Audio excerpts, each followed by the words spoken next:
England, and another disappointing performance, another disappointing result.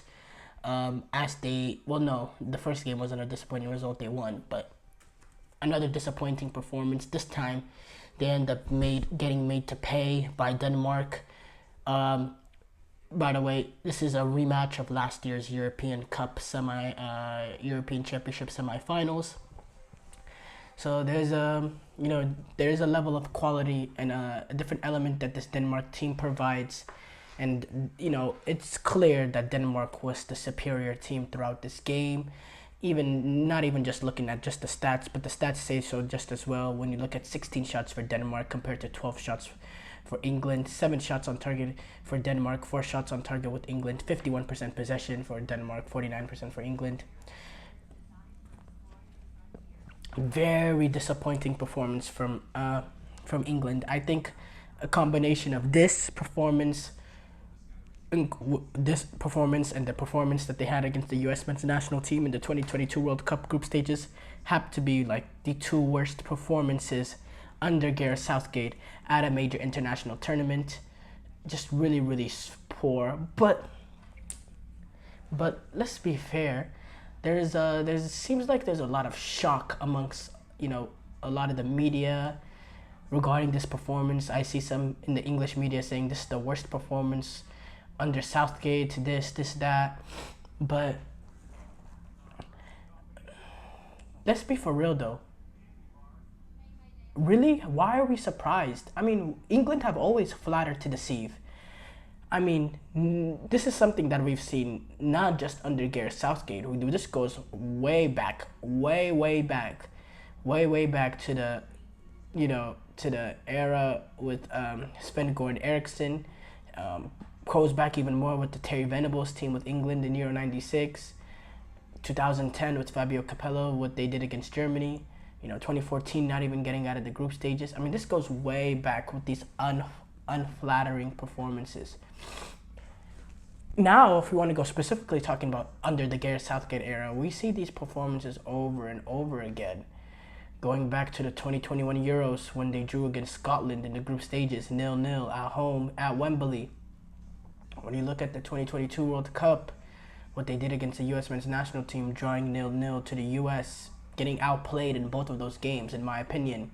Getting dominated in the midfield by both of those teams, in my opinion. And then now this result here, both of these performances, this European Championship, is kind of, it's kind of what we expect, or what we should expect. Obviously, it's not what we all expect because the surprise was there. There was a lot of people surprised by this, which, for me, I don't understand. English players have always been overhyped. It's an element of the Premier League being overhyped, but let's be fair, the quality of the Premier League has gone reached a very high level over the past few years.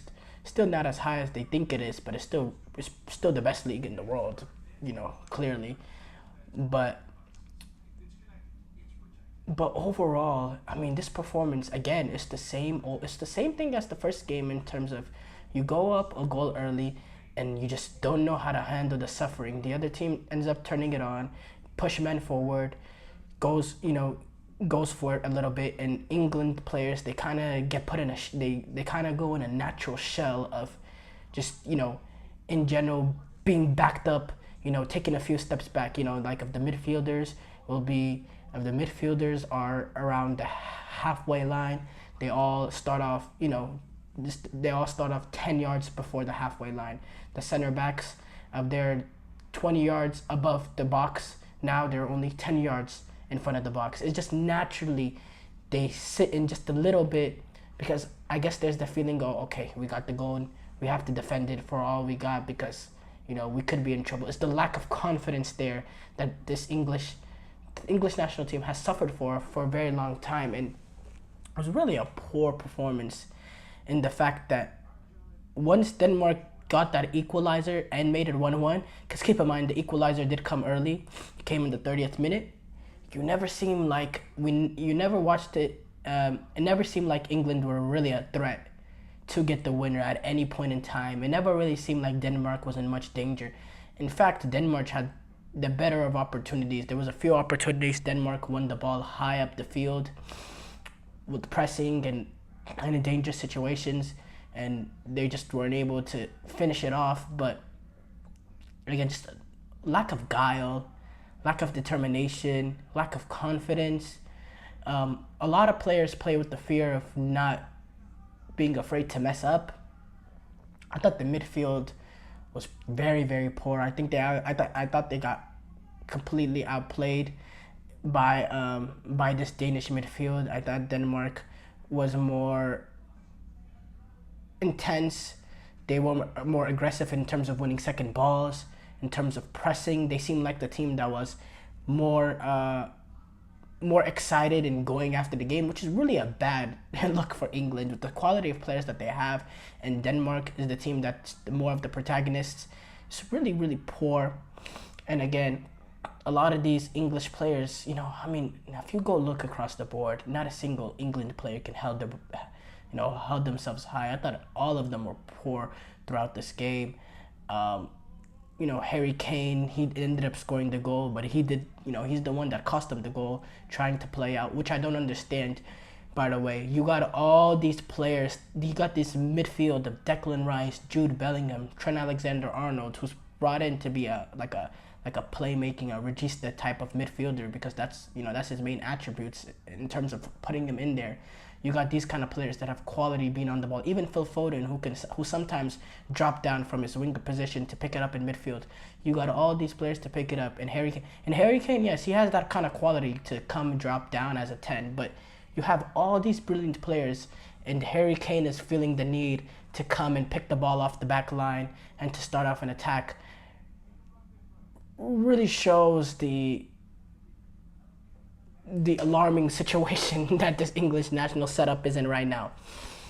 But yeah, Harry Kane had the turnover with the goal. Now, Trent Alexander-Arnold, I thought he performed actually better in this game compared to the last, in terms of, at least in this game, there was a few opportunities where he picked out a great ball. There was a few balls that he played it. I remember right before he got subbed out, there was this one long ball he played down to Bukayo Saka in the channel, kind of made the Danish backline, tested them a little bit.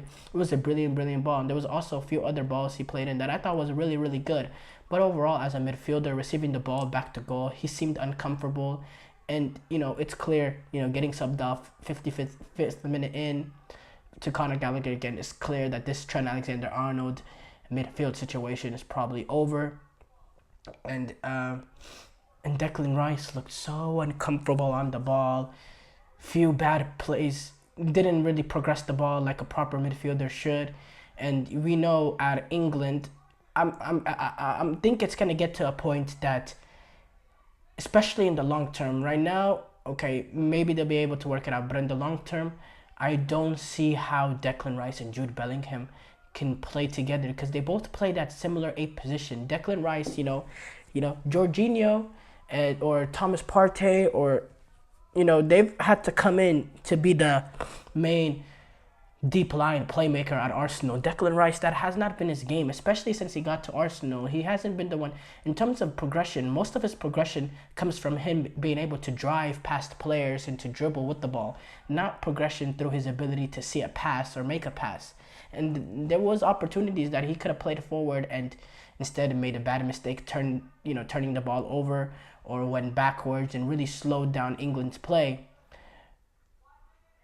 But again, that could be total a team thing. But speaking of what I was saying though, it seemed like Declan Rice and Jude Bellingham played this similar role, and I don't think Declan Rice is as good as what Jude Bellingham can be at that position. And so I don't know both of them can work. Especially if you do play with them both of them as a double pivot, then you're gonna want to bring in somebody.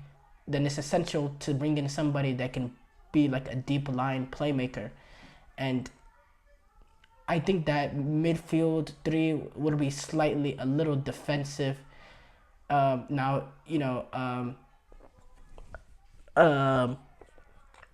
Southgate said after the game, we don't have a natural Calvin Phillips replacement. Look, there's a lot of ways that could, that could be interpreted. There's a lot of English fans that are really riled up by those comments, which I agree it's a little ridiculous. You have one of the best generations of English football players, and you're saying we don't have a Calvin Phillips replacement. Well, I can't defend those quotes, and I'm not gonna defend those quotes. I'm not a Southgate fan, so I don't even feel the need to defend those quotes. But when you have this level of talent within the squad, you know, you have to figure out. You have to figure it out. Like you can't be making excuses saying we don't have a Calvin Phillips replacement. Figure it out. You know, make it change up the formation, change it up, and definitely they cannot go with the same starting lineup again. And Phil Foden, again, he looked a little lackluster dropping down in the midfield. It just was a poor performance overall for England. And I don't see how they can really turn it around enough to make a deep run at this European Championship. I just don't think they're at that level. When you look at the likes of Spain and Germany, especially the Spain we played today, how can England go in and compete with that? The midfielders, I think Spain would go into that England game and they would control 90% of the ball. England would be, Harry Kane would be a holding midfielder. England would get sucked in so deep, and it would just be inevitable. Spain, getting a breakthrough, and England not being able to do anything about it. It's just I don't see them competing at this level. And Gareth Southgate, he can make some chip and chops and change it up a little bit to get a little bit new rhythm, new flow going on. But in terms of going on a run to win this European Championship, I don't see that happening for England. And I can't say I'm surprised. I believe I did not have them in my top 5 entering the European Championship in terms of my favorite. I think their performances up to this point in this European Championship have justified my position on them. And yeah, we'll see. Now they take on a Slovenian team, which is in terms of pure talent and ability, a much weaker opposition. But you saw Slovenia, they could play some football sometimes, and they got the likes of Benjamin Sesko, and they have a brilliant goalkeeper, Jan Oblak. So we'll see. We'll see how Gareth Southgate decides to attack that game.